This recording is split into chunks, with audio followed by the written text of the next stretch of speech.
대한민국의 조용기 목사님을 소개합니다.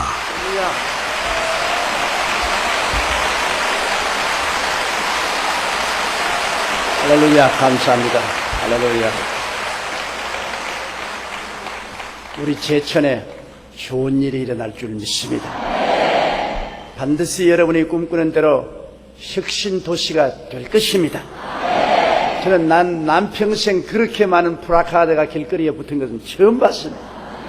이야, 제천 시민들의 마음에 뜨거운 소원이 제천이 혁신 도시가 되는 것이 그 꿈이구나 하는 것을 더 절실히 느끼고, 저도 그 꿈에 보태어서 함께 기도하고 함께 뒤에서 밀어드리겠습니다.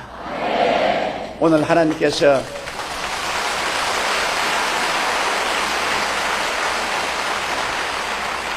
제천을 복내려 주시기 위해서 단비가 내리고 있습니다. 비는 하나님이 내리시는 성령의 상징인데, 이번 이 성회를 통해서 하나님의 성령이 온 제천 시를 축축히 적시는 은총으로 채워주실 줄 믿습니다. 예수 그리스도는 어제나 오늘이나 영원토록 동일하신데, 너희 두세 사람이 내 이름으로 모인 곳에는 나도 너희 가운데 있겠노라고 하셨으므로 예수님이 자리에 계시기 때문에 여러분 옆에 계신 분들에게 오늘 기적이 일어납니다. 인사해 주시기 바랍니다.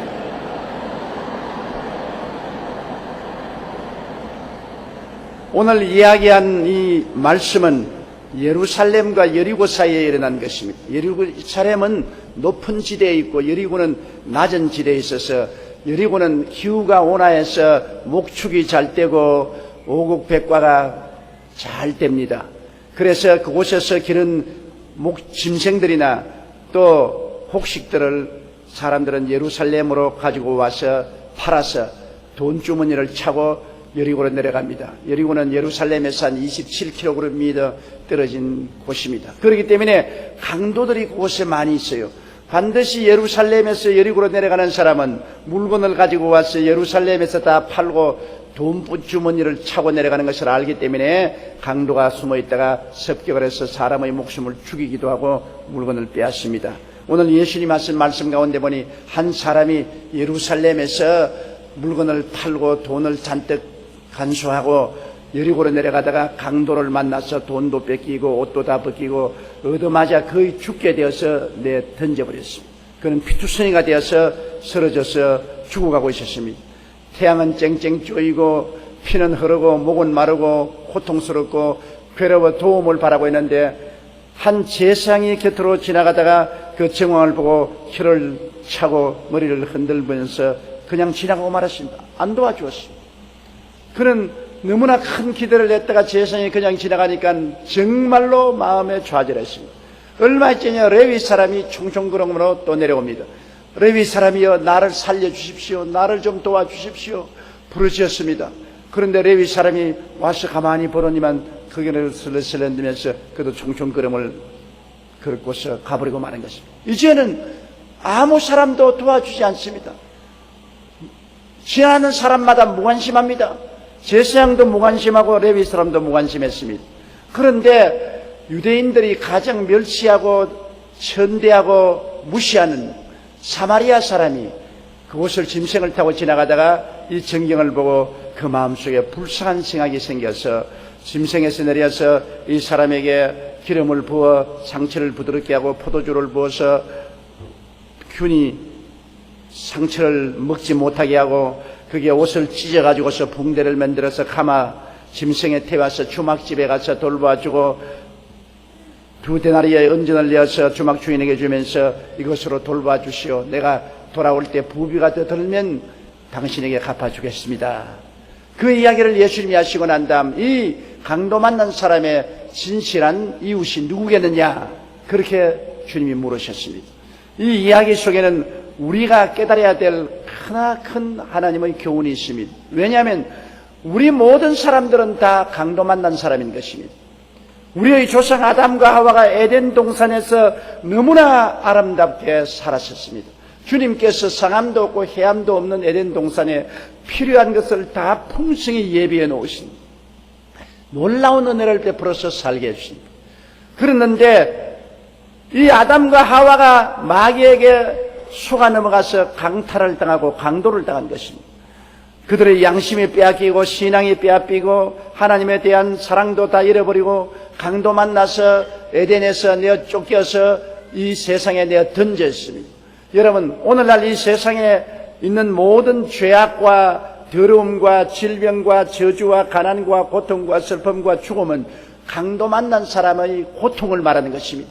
우리의 조상이 에덴에서 쫓겨나서 마귀의 강도를 만나서 처참하게 고통을 당하고 그 후손들인 우리들도 다 이 땅에서 강도 만난 사람인 것입니다. 너나 할 것 없이 강도 만난 조상의 품에서 태어난 강도 만난 사람들로서 우리 모두 다 피를 흘리고 있습니다. 어떠한 사람이든지 죄악의 고통을 안 당하는 사람이 없고 세속과 마귀의 고통을 당하고 질병의 고통을 당하며 가난과 저주의 고통을 당하고 염려, 근심, 초조, 절망, 좌절이 있고 죽음과 영원한 죽음, 멸망이 있는 것입니다. 사람들마다 강도 만나 있습니다.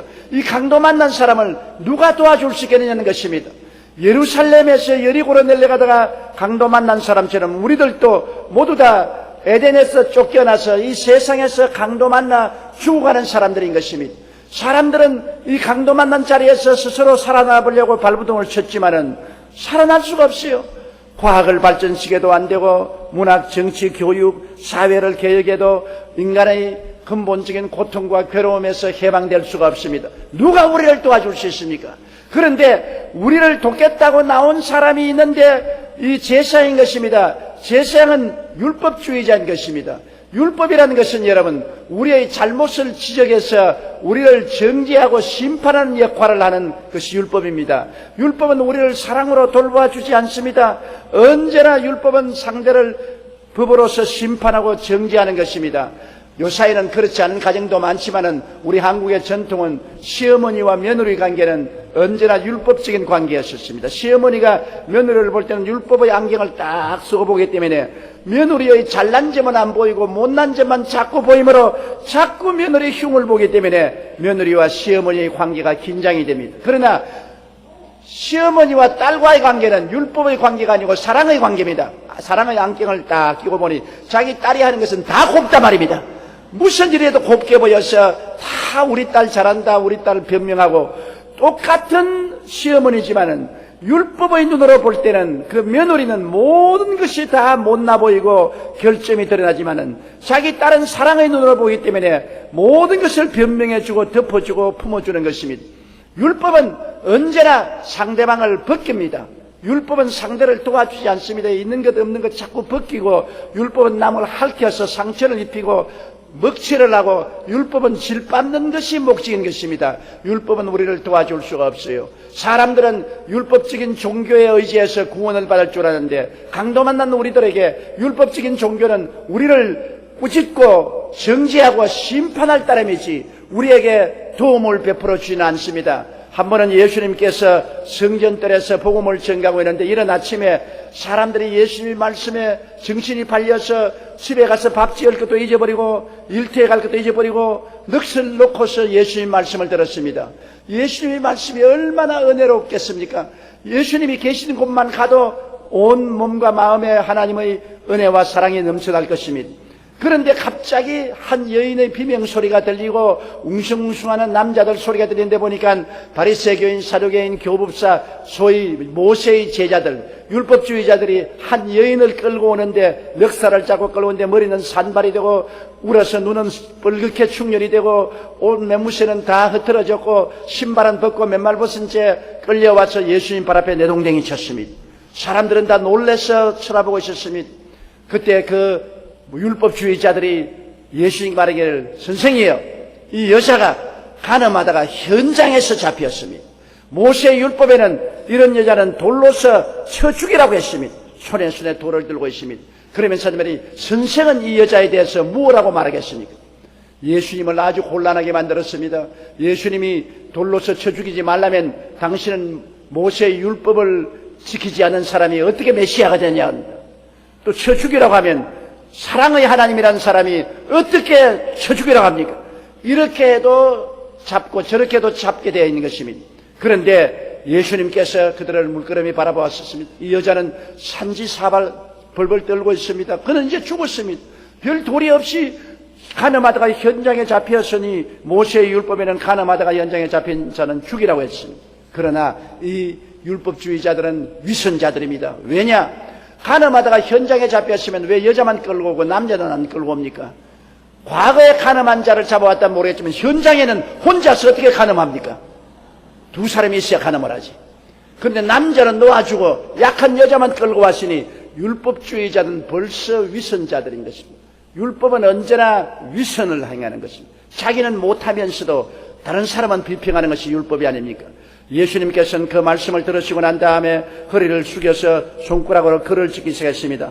내 생각에는 무엇이라고 적었다고 성경은 말하고 있지 않지만은 무엇을 적었는지 짐작할 수 있습니다. 율법주의자들이 율법을 따라서 여자를 돌로 쳐 죽이라니까 주님께서 율법을 적었을 것입니다. 내 앞에 다른 신을 두지 말라, 우상에 절하지 말라, 하나님의 이름을 망령되이 부르지 마라, 안식일을 거룩히 지켜라, 내 부모를 공경하라, 살인하지 말라, 간음하지 말라, 도둑질하지 말라, 내 이웃을 거짓 증거하지 말라, 내 이웃을 탐하지 말라. 율법을 쫙 적으니까 율법주의자들이 어깨가 어석해졌습니다. 그래서 선생이요, 선생이 빨리 심판을 내리십시오. 그럴 때 주님이 사람들이 얼굴을 쳐다보고 눈을 맞춘 다음에 장엄한 음성으로 말씀하셨습니다. 너희 중에 죄 없는 자가 먼저 돌로 쳐라. 그러고 난 다음에 또 허리를 굽혀서 손가락으로 글을 쓰기 시작했습니다. 뭐를 썼겠습니까? 뻔하게 알 수 있습니다. 그들이 지은 죄를 주님은 다 알고 계시기 때문에 하나하나 적어 내려가셨습니다. 예수님 어깨너머로 손가락에 적어가는 글을 보니까 어이구, 아무도 모르는 줄 알 때만 그 죄를 예수님이 율법에 비추어서 적고 계십니다. 자기가 돌로서 여자를 쳤다가는 다음에 예수님이 일어나서 그 돌로 자기들을 칠 수밖에 없습니다. 율법주의자는 위선자니까 사람이 죄를 안 짓고 의를 행하는 사람은 아무도 없습니다. 모든 사람이 죄를 범하였으며 하나님의 영광에 이르지 못합니다. 율법으로서 의롭다 함을 얻을 육체가 없습니다. 그러니까 자기 죄는 감추어 놓고 이 여자만 돌로서 저 죽이려는 것은 위선자들인 것입니다. 예수님은 그 위선의 갑질을 다 베끼기 시작합니다. 큰 자로부터 작은 자까지 자기의 감추어온 위선의 죄가 드러나는 것을 보자 돌을 다 놓아두고서 설며시 도망을 쳤습니다. 한참 만에 예수님이 허리를 펴고 보니까 다 달아나 버리고 아무도 없고 이 여자만 엎드려서 벌벌 떨고 있고 돌멩이만 느저분하게 흩어져 있습니다. 예수님이 여자의 고개를 들라. 이 여자가 고개를 들었습니다. 너를 정죄하는 자가 있느냐? 살펴보니 아무도 없거든요. 아무도 없나이다. 예수님이 말씀하기를 나도 너를 정죄하지 아니한다. 집에 돌아가서 다시 죄짓지 마라. 예수님은 율법주의자들을 엄하게 심판하신 것입니다. 왜? 남을 심판하는 사람은 그 심판한 것으로 자기도 심판받게 되어 있는 것입니다. 남의 흉을 보는 사람은 자기도 그 흉으로 흉을 보게 되어 있는 것입니다. 모든 사람은 다 죄를 짓고 있습니다. 죄가 드러난 사람하고 죄가 드러나지 않은 사람하고 차이만 있는 것입니다. 큰 죄가 적은 죄 차이는 있을지 몰라도 모든 사람은 다 죄입니다. 성경은 모든 사람이 죄를 범하였으니 하나님의 영광에 이르지 못한다고 하는 것입니다. 율법주의자들은 남을 구원하지 못합니다. 율법에 의존해서 하나님 앞에 설 수 없습니다. 왜냐하면 하나님의 법 앞에 서면 하나님이 광명한 법이 우리를 비추일 때 우리의 더러운 죄가 백일천하에 드러나기 때문에 우리는 벌거벗은 사람처럼 되어서 도망칠 수밖에 없습니다. 아담과 하와가 죄를 짓기 전에는 영광의 옷을 입었기 때문에 부끄러움이 없이 하나님과 교통했지만은 죄를 짓자 영광이 사라지고 벌거벗은 것을 느꼈습니다. 오늘날 또 죄를 지으면 양심이 벌거벗지 않습니까? 그 벌거벗은 몸을 감추려고 무화과 나무 잎을 만들어서 해 입어도 햇빛이 비추니 말라서 오그라져 버리고 말라서 오그라져 버리고 부끄러운 수치를 감출 수가 없어서 나무 뒤에 숨었습니다. 하나님이 아담아 아담아 내가 어디 있느냐 하니 하나님의 음성을 듣고 두려워서 나무 뒤에 숨었나이라고 하는 것입니다. 오늘날 율법주의자들은 모두 다 위선자들이요 무화과 나무 잎으로 자기를 감추지만은 하나님 앞에 설 수가 없습니다. 하나님 앞에 모두 다 심판을 받을 수밖에 없습니다.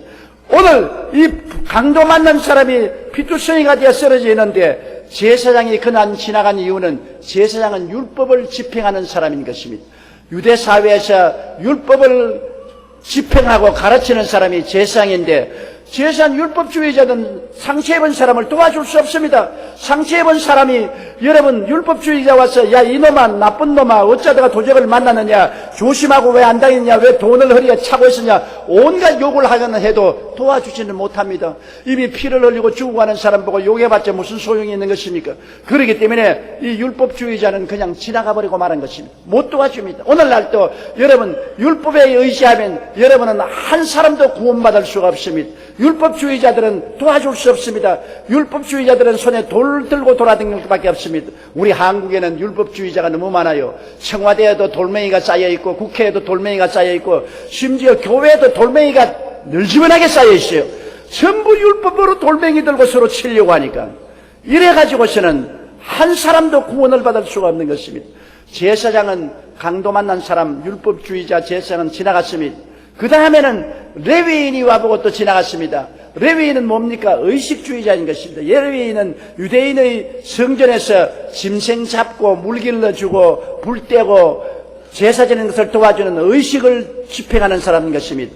의식주의자는 이식주의적인 종교는 우리를 도와줄 수 없습니다. 죽은 관을 갖다 놓고 아무리 아름다운 꽃을 장치를 하고 그게 아름다운 향을 피우고 촛불을 피워놓고 장엄하게 만든다고 해서 죽은 사람 살아납니까? 의식을 아무리 아름답게 집행해도 죽은 사람은 그대로 죽어 있는 것입니다. 아무리 교회당이나 성당에 들어가서 장엄한 의식을 집행한다고 해도 여러분 강력한 의식이 사람들을 살려냅니까? 살려내지 못합니다. 오늘 종종 보면 세상에 살 때 개망랑에서 살았는데 죽고 난 다음에는 종교인을 불러가지고서 목탁치고 혹은 성수술을 뿌리고 야단법석을 합니다. 세상에서 개망랑에서 살고 나면 죽고 난 다음에 아무리 목탁치고 아무리 성수를 뿌린다고 해서 그 사람에게 생명이 주어질 택이 없습니다. 의식주의자는 상처 입은 사람을 살릴 수가 없는 것입니다. 의식주의자들은 무관심한 사람들이 있습니다. 내 의식만 집행하면 되었지 남이야 죽든 살든 상관할 것이 뭐냐 그것인 것입니다. 의식주의자는 살리지 못합니다. 오늘날 그렇기 때문에 의식주의적인 종교는 우리에게 아무런 도움이 되지 못합니다.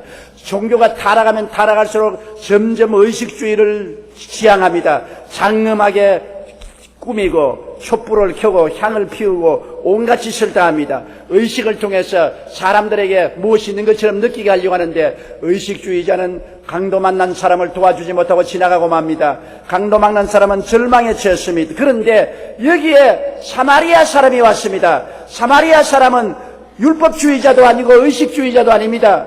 그런데 그 사마리아 사람의 가슴 속에는 무엇이 있었냐? 사랑과 불쌍히 여기는 마음이 있었습니다.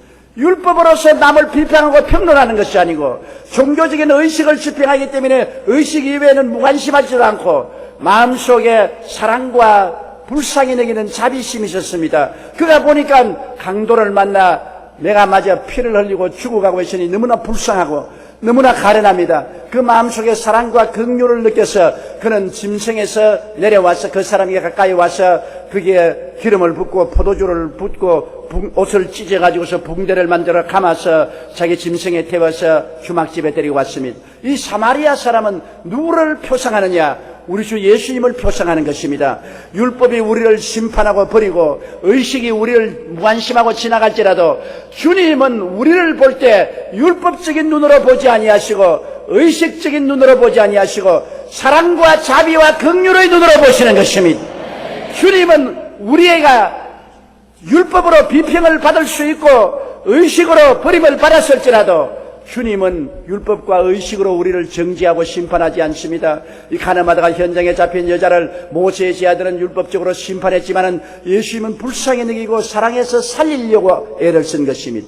주님께서 말씀하시기를 도적이 오는 것은 도적질하고 죽이고 멸망시키는 뿐이요 인자가 온 것은 양으로 생명을 얻게 하되 그 풍성히 얻게 하려 왔다고 말씀하신 것입니다. 예수님은 우리를 살리려고 오신 것입니다. 예수님은 우리를 불쌍히 보시고 긍휼히 보시기 위해서 오신 것입니다.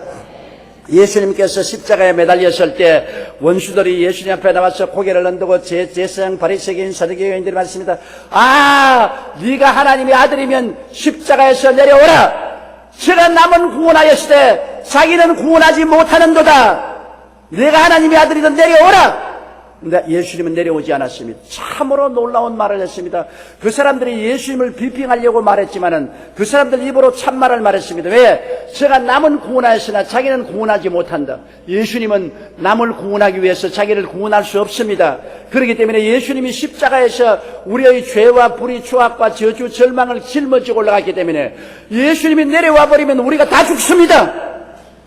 남을 구원하기 위해서 십자가에 올라간 예수님은 우리를 사랑하고 불쌍히 여기기 때문에 우리 죄짐과 우리의 추악을 대신 갚기 위해서 안 내려오신 것입니다. 그렇게 모욕을 당하고 미움을 당해도 안 내려오신 것입니다. 사랑은 자기를 버리기야 이웃을 구원할 수 있는 것입니다. 6.25 사변 때, 일사후퇴 때 그 추운 겨울에 많은 피난민들이 남으로 내려올 때였었습니다. 감리교 선교사님 부부가 찌뿌를 타고 그 조그마한 다리를 건너는데 부인이 남편 손을 탁 치면서 차를 대시오. 이렇게 추운 날에 차를 대면 어떻게 하냐. 뒤에는 중국군들이 따라오는데 피난민들 사이에 우리 빨리 나가야 되는데 아니요. 차를 대시. 어린애기가 다리 밑에서 우는 소리가 들립니다. 이 추운 겨울에 어린애기 울음소리가 어디 들리느냐. 남자들은 어린애기 울음소리가 귀에 안 들려도 여자들은 어린애기 울음소리가 들립니다. 부인들은 사랑을 가지고 있기 때문인 것입니다. 나도 어릴 때 우리 아버지 어머니가 9자녀를 낳았습니다. 9자녀 중에 제가 맏아들인데 어머니가 부엌에서 일할 때 그때는 항상 어머니 부엌일을 제가 도와줘야 되는 것입니다. 금불도 갖다 드리고 장작도 떼고 그러시는 데 도와주고 그렇게 하는데 한참 식사 준비를 하다가 그때는 부엌하고 안방이 먼데 어머님께서 야, 너 동생이 깼다. 불 단단히 봐라. 내 동생 전미교육 올게. 그런데 아무리 떠는 들어봐도 동생 울음소리가 안 들려요. 내게는 안 들리는데 어머니 귀에는 들린단 말입니다. 그래서 내가 어머니는 희한한 길을 가지고 있다고 생각했습니다.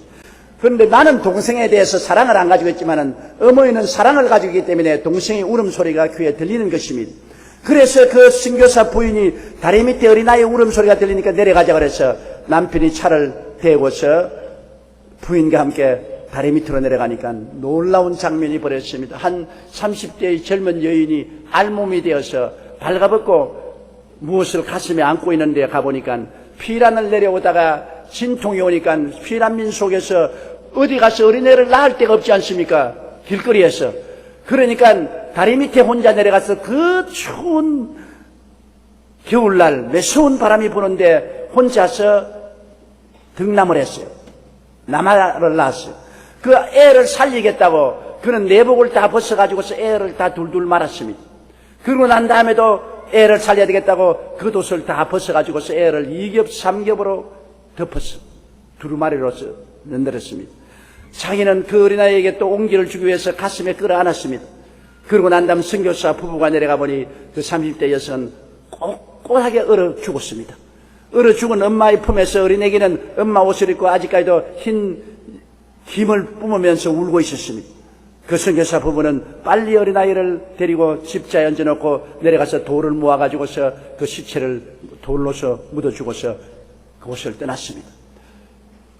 그리고 난 다음에 그 어린아이를 데리고 그 감리교 선교사 부부가 미국에 들어가서 어린아이가 20대가 되도록 장년이 되도록 길렀습니다. 20대가 넘은 어린아이, 장년된 이 어린아이가 선교사 부부에게 찾아왔으면서 아버지 어머니는 서양 사람이고 나는 동양 사람입니다. 나는 여기에서 자라서 아버지 어머니가 내 친아버지 어머니인 줄 알았는데 이제 보니까 아버지 어머니는 서양 사람이고 나는 동양 사람인데 나를 어디에서 얻었습니까? 그래서 그 선교사님이 내가 네가 그 질문할 때까지 기다렸다. 어느 추운 겨울날 피난 내려오는 대열에서 너희 어머니가 너를 다리 밑에서 낳았다. 그리고 너를 살리기 위해서 어머니는 내복과 겉옷을 다 벗어서 너를 꽁꽁 묶어놓고 얼어서 죽었다. 거기에서 너를 우리가 얻어서 길렀다. 그 청년이 눈물을 흘리면서 나를 그 어머니가 나를 낳은 그 자리로 좀 겨울날 데려다 달라고 했어. 그래서 그 선교사 부부가 그 청년을 데리고 왔습니다. 오니까 벌써 고속도로가 생기고 그때 있는 것이 잘 몰라요. 그런데 대개 이 지역이라 그러니까 그 추운 겨울날 이 청년이 옷을 벗기 시작합니다. 그 선교사 부부가 놀랐는데 그 추운 겨울날 그 옷을 벗고 속옷을 다 벗어서 그 땅 위에 깔아놓고 난 다음 그 위에 뿌려 엎드려서 어머니 그날 얼마나 추웠습니까?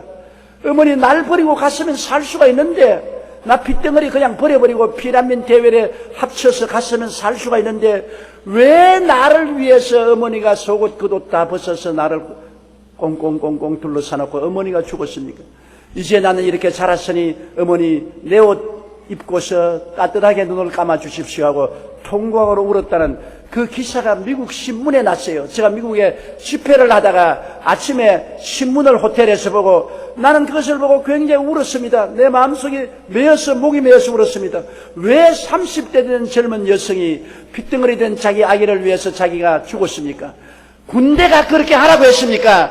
경찰이 그렇게 명령했습니까? 공산군이 그렇게 하라고 협박을 했습니까? 아닙니다. 정부가 명령했다고 그렇게 하지 않습니다. 군대가 협박했다고 그렇게 하지 않습니다. 공산군이 와서 억압을 했다고 그렇게 하는 것이 아닙니다. 왜 그렇게 했습니까? 사랑 때문에요. 어머니는 그 자식을 사랑하기 때문에 자기의 목숨을 버려서라도 그 자식을 살리겠다고. 자기 죽는 건 번연히 알지요. 추운 겨울날 빨가벗으면 얼어 죽을 건 누가 몰라요. 삼척 동자도 알지요. 그러나 자기의 속옷을 다 벗어서 어린아이를 둘둘 말고 겉옷을 다 벗어서 어린아이를 둘둘 말고 그리고 체온을 주기 위해서 그를 가슴에 안고 있을 때 엄마가 얼마나 고통스러우겠습니까? 해산의 고통도 괴로운데 빨가벗고 어린아이를 가슴에 안고 들들 떨면서 추위에서 서서히 죽어갈 때 그 고통은 도저히 말로서 형용할 수 없는 고통일 것입니다. 그러나 그 무시무시하고 괴로운 고통도 사랑보다는 강하지 못했습니다. 사랑은 고통보다 강했습니다. 사랑은 죽음보다 강했습니다. 사랑은 추위보다 강한 것입니다.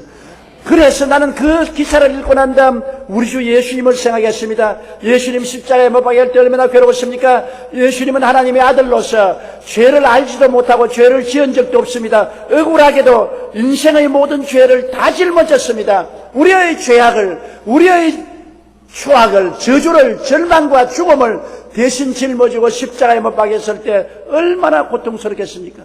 그 양손과 양발이 얼마나 괴로웠겠습니까? 얼마나 옆구리에 참 괴로웠겠습니까? 저는 한번 우리 집에서 가정예배를 인도하고 난 다음에 애들은 다 방 안으로 들어가고 내 혼자 마무리를 하는데 가슴이 메어지듯이 그냥 슬픔이 다가오고 기도가 나와서 엎드려서 통곡을 하고 나 혼자서 응집실에서 울고 기도를 하다가 그만 갑자기 비몽사몽간에 환상을 보았어요. 비몽사몽간에 내가 옛날 2000년 전에 예수님이 십자가에 못 박이는 갈보리 산에 와 있는데 로마 군인들이 로마 군인 옷을 입고 말을 타고 막 지나가고 고함을 치고 창을 번득거리는데 예수님을 끌고 갑니다. 예수님이 그들에게 끌려가면서 발길로 차이고 십자가를 걸머지고 넘어지고 쓰러집니다. 예수님이 갈보리산 꼭대기에 오니까 제자들은 다 도망치고 여제자들이 예수님을 둘러삽니다. 그러니까는 로마 사람들이 말을 타고 여제자 사이를 지나가고 말에 짓밟히고 주먹으로 때리고 발로 차니까 여자들이 흩어졌다가 또 예수님 주위에 둘러싸고 또 예수님 주위에는 또 로마 사람들이 뚫겨 때리고 나중에는 상처투성이가 되어서 십자가 저 한쪽 구석에서 여자들이 무리를 지어서 있는데 예수님께서 십자가에 못 박이는 장면이 나는 꿈인지 생신지 모르게 보았습니다. 산이 쩡쩡 울리게 망치로서 못을 박는데 예수님이 그러시면서 손에 못이 박히고 발에 못이 박히고 그 다음에 나무에 높이 달렸는데 머리와 팔과 다리에 피를 줄줄 흘리십니다. 그런데 나도 그 여자들 가운데 앉아가지고서 통곡을 하고 울고 있는데 노래소리가 들려요. 얼마나 아프셨냐 못 박힌 그 손과 발 죄 없이 십자가에 매달리신 예수님 하늘도 땅도 울고 초목들도 다 울고 해조차 빛을 잃고 온누리 비치지 않네. 고마워라 주의 사랑 언제나 영원토록 구원의 강물 넘치네. 나는 그 노래소리를 들으면서 막 울었습니다. 우리 찬송가에 없는 노래였습니다. 그러다가 번쩍 내가 환상에서 깨어나자마자 빨리 연필을 쥐고서 그 시를 적었습니다. 잊어버리기 전에 적었는데 곡조는 나는 음악가가 아니기 때문에 몰라요. 저는 6.25 사변 때 공부를 했기 때문에 음악 교육을 받지 못했습니다. 곡조를 몰라요. 그래서 우리 집사람은 음악가이기 때문에 우리 집사람에게 자, 이것을 내가 환상 가운데 보았는데 너무나 가슴 메인 곡조로서 이 노래 소리를 들었는데 당신이 곡을 좀 넣어보아라. 우리 집사람이 그걸 받아서 넣어댕기지만 하루 저녁에 자다가 일어나 보니까 옆에 보니까 우리 집사람이 없어요. 이 밤에 또 내가 싫어서 도망을 쳤는가. 어디 있는가 찾아보니까 화장실에 불이 켜 있는데 화장실에 가서 노트를 가지고서 꿇어 앉아서 울고 있어요. 그 왜냐니까 밤중에 자는데 하늘에서 이 노래 소리가 들리니까 이 노래 소리를 우리 집사람은 음악가니까 적을 가지고서 내가 준 시하고 맞춰보니까 딱 들어맞는단 말입니다. 그것을 화장실에 가서 맞춰놓고 난 다음에 그것을 혼자 부르면서 눈물을 흘리고 있었습니다. 내가 그래서 그 곡조를 피아노에 얹어서 치라고 해서 들어보니 제가 환상에서 십자가 밑에서 울면서 들었던 그 곡조였었습니다. 예수님 얼마나 아프실까. 그 못작은 손가발에 피가 흐르고 하늘도 땅도 울고 초목들도 다 울고 해조차 빛을 얻고 온누리 비치지 않는 그 고통 속에 왜 예수님이 안 내려왔습니까? 원수들이 네가 하나님의 아들이거든 내려오라! 남은 구원하였으면서 왜 자기는 구원하지 못하느냐? 비웃어도 주님이 못 내려오시고 안 내려오신 것입니다. 하늘과 땅의 모든 권세를 가진 그분 12영이나 되는 천사를 명령하여 즉시로 원수들을 멸해버리고 내려오시는 그 예수님이 왜 못 내려오시고 왜 안 내려오시냐? 예수님은 여러분을 살리기 위해서 이 30대 여인처럼 우리의 죄를 대신 짊어지고 있습니다. 갚아야 합니다. 이 빚을 갚지 아니하면 우리가 다 죽어요. 우리의 빚을 대신 짊어졌기 때문에 그 온갖 고통을 다 당하면서도 우리의 빚을 다 갚아야 우리를 살릴 수가 있기 때문에 주님이 안 내려옵니다. 힘이 없어 안 내려온 것이 아니고 능력이 없어 안 내려온 것이 아닙니다. 주님께서는 사랑은 그 마음에 불타는 우리에 대한 사랑 때문에 못 내려온 것입니다. 사랑은 모든 원수의 조롱보다 강합니다. 사랑은 십자가의 그 모든 고통보다 강합니다. 사랑은 그 모든 외로움과 슬픔보다 강합니다. 하나님이 세상을 이처럼 사랑하사 독생자를 주셨으니 예수님이 우리를 이처럼 사랑하사 자기의 목숨을 십자가에 내주셨습니다. 주님은 사랑 때문에 끝까지 그 고통을 참고 나중에 우리의 죄가를 다 지불했을 때 내가 다 이루었다! 주님이 이 모든 것을 다 청산하시고 운명하셨습니다. 여러분, 복음은 율법이 아닙니다. 율법은 우리를 정죄하고 우리를 심판하지만은 예수님은 사랑을 가지고 오셨습니다. 의식주의자들은 장엄한 의식과 형식을 취하고 아무 내용이 없지만은 예수님은 우리의 죄와 질병, 저주와 죽음을 대신 청산하기 위해서 끝까지 우리를 불쌍히 여기고 피를 흘리신 사랑의 하나님인 것입니다. 그리스도는 사랑의 하나님인 것입니다. 여러분, 여기에 선한 사마리아인은 그 불황당 만나 다 잃어버리고 피투성이 된 사람을 심판하지 않았습니다. 정죄하지 않았습니다. 그리고 이식이나 형식을 집행하고 떠나가지 않았었습니다. 이 사람은 자기의 있는 것을 가지고 이 사람을 긍휼히 여기고 불쌍히 여기고 사랑해 준 것입니다. 예수님은 오늘날도 여러분이 죄를 지었음에도 불구하고 못났음에도 불구하고 버림을 받아야 마땅함에도 불구하고 여러분을 심판하거나 정죄하지 아니하고 내 피를 의지하라고 말씀하는 것입니다. 주님은 사랑을 하기 위해서 오신 것입니다. 주님은 형식이나 의식을 집행해내고 난 다음 책임없이 떠나가는 주님이 아닌 것입니다. 결코 우리를 살리려고 오신 것입니다. 우리 주님은 오늘날 우리에게 오셔서 선한 사마리아인의 기름을 부은 것처럼 우리에게 성령을 부어주시는 것입니다. 성령이 오셔야 죽은 영혼이 살아나는 것입니다. 성령으로 말미암지 않고는 그리스도를 주라고 부를 수도 없고 성령이 아니고는 하나님을 알 수가 없기 때문인 것입니다. 주님은 우리에게 기름을 부어주시는 것입니다. 나는 이런 이야기를 읽어봤습니다. 일정시대 미션스쿨에 도둑놈이 들어갔습니다. 기숙사에 들어가서 여학생 기숙사에서 세라 제복을 훔쳐갔는데 훔쳐가서 다 치워보니 돈은 없고 포켓도에 신약 성경이 하나 들어있거든. 그래 이 성경을 가지고서 이제 밤일하는 사람이니까 낮에는 시간이 많잖아요. 낮에 집에 턱 들어누워서 이게 뭐냐 훔쳐온 포켓도에 성경이 있으니까 이 성경이 뭔지 마태복음부터 읽기 시작하는데 세라 제복을 잃어버린 이 여학생은 기숙사에서 그날부터 기도를 합니다. 하나님, 어떤 도둑놈이 내 옷을 훔쳐갔든지 내 포켓도에 성경책이 있었는데 이 성경을 읽고 구원받게 하여 주시옵소서. 욕하지 않고 저주하지 않고 계속해서 주님이 감동해서 이 사람이 성경 읽도록 성령으로 역사해달랬는데 이 도둑놈이 난일한 할 일이 없기 때문에 낮에 성경을 읽고 또 밤에는 성경 두고 또 밤일하러 나가고 또 새벽엔 돌아와가지고 또 성경 또 할 일이 없으니까 읽는데 성경을 읽다가 그만 성령이 감동을 했습니다. 그는 성경인 줄도 몰랐는데 그 말씀이 마음에 두 날 가진 금보다 예리하여 혼과 영감인 관절과 골수를 짜게 하기 때문에 너무나 마음이 고통스러워 견딜 수가 없어서 그 세라 제복을 들고 성경을 가지고 그 여학생 기숙사를 찾아가서 주인을 찾았습니다. 내가 당신의 옷을 훔친 장본인이요. 당신 포켓에서 이 책이 나왔는데 이거를 낮 동안에 읽다가 내가 너무나 마음에 죄책으로 고통을 당하니 나를 좀 도와주소. 그래서 이 여학생이 그분에게 예수를 전도하고 회개를 시키고 구원을 시키고 교회 나오게 하고 그 다음엔 그를 도와서 신학교 가게 하고 목사를 만들어서 그 사람에게 시집 가서 목사가 되고 사모님이 되었어요. 실제로 우리 한국에 있는 이야기인 것입니다. 성령이 역사하면 밤이라는 사람도 변화를 받는다고요.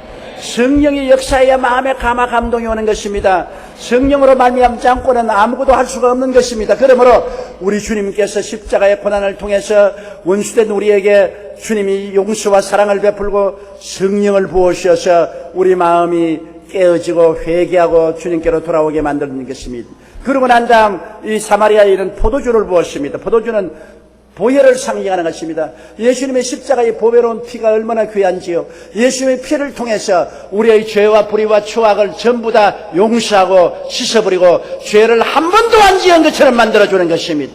주님 앞에 나오면 주께서 그 보혈로 우리의 죄악을 영원히 씻어버리고 잊어버리고 마는 것입니다.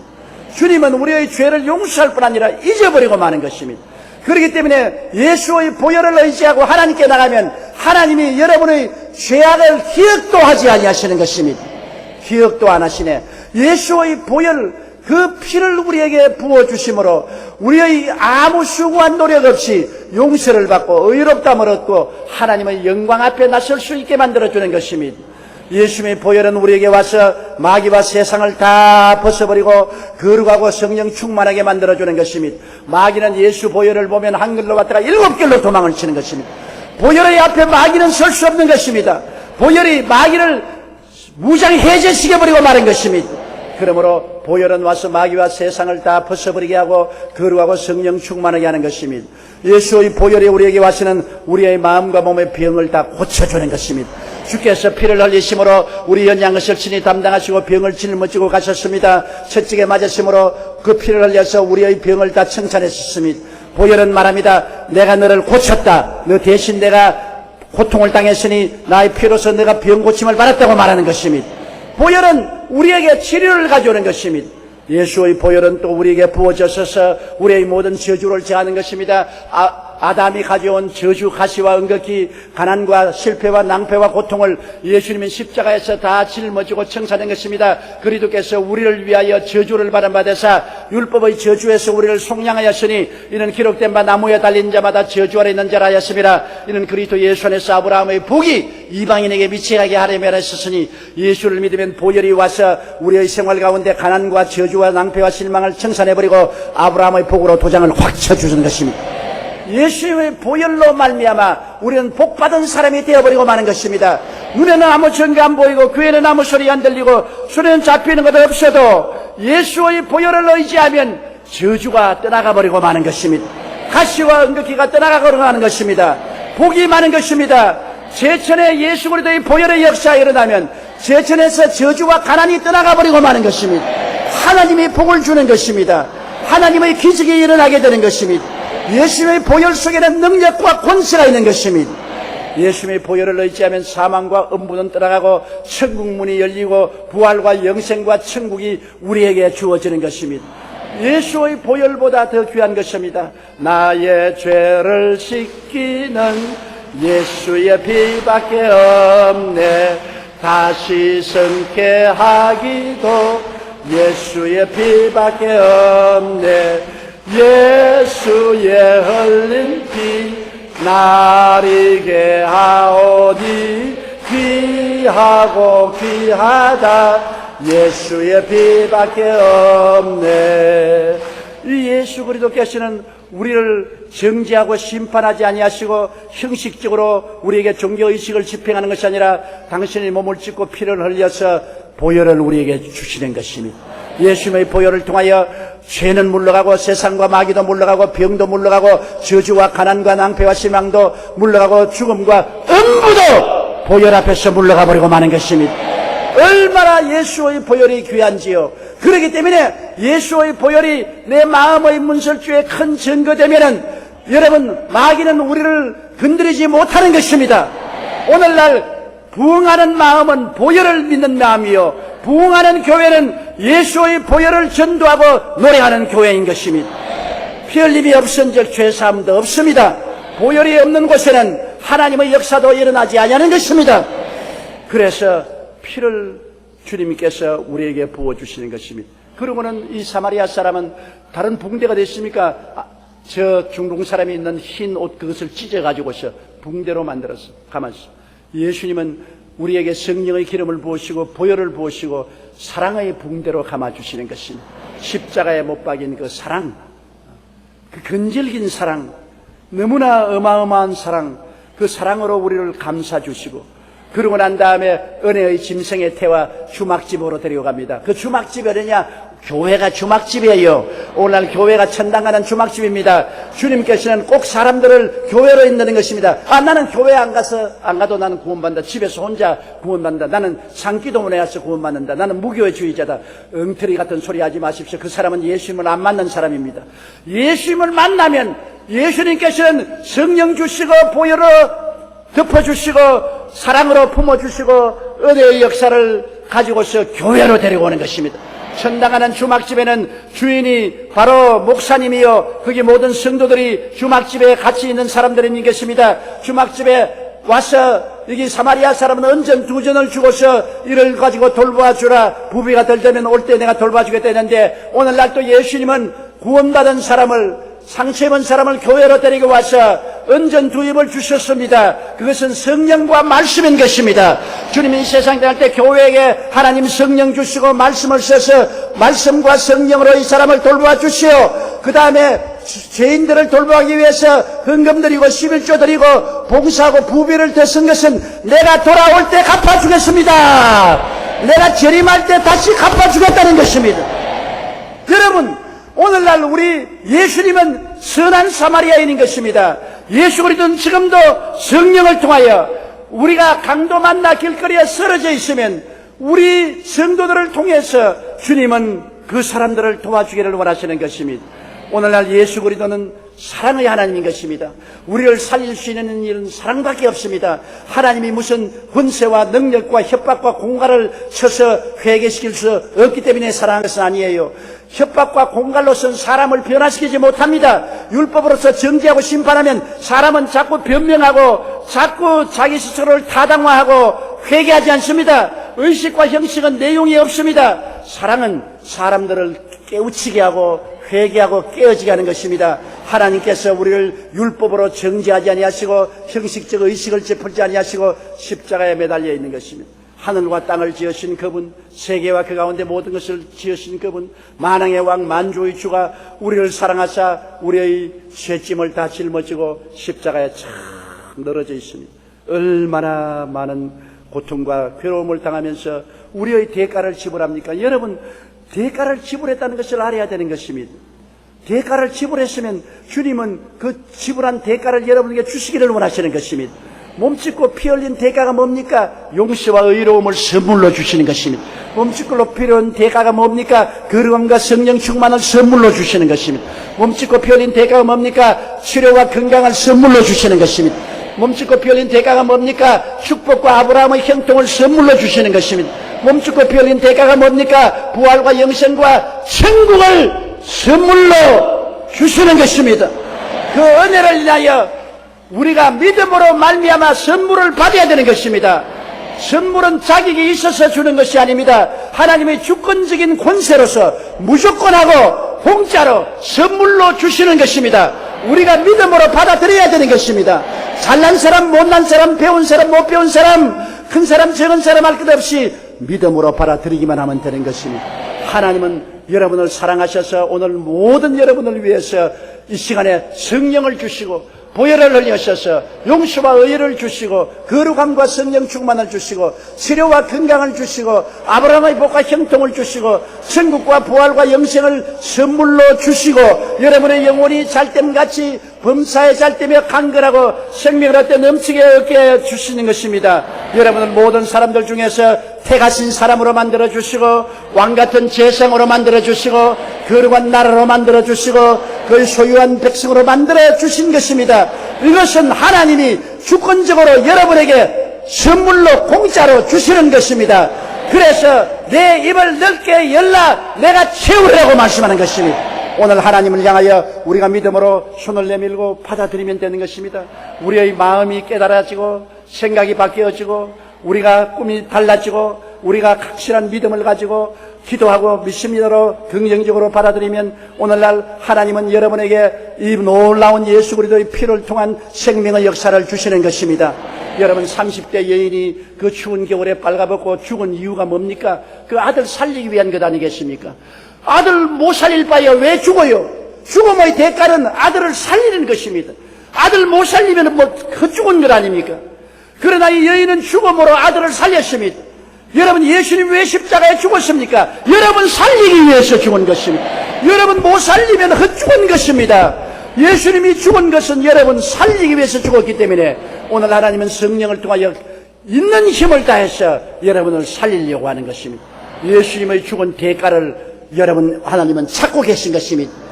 그 대가가 바로 여러분이 오늘 용서받고 의인이 되고 저주에서 해방되고 축복을 받고 치료받고 부활하고 영생 천국을 누리는 것이 그 대가인 것입니다.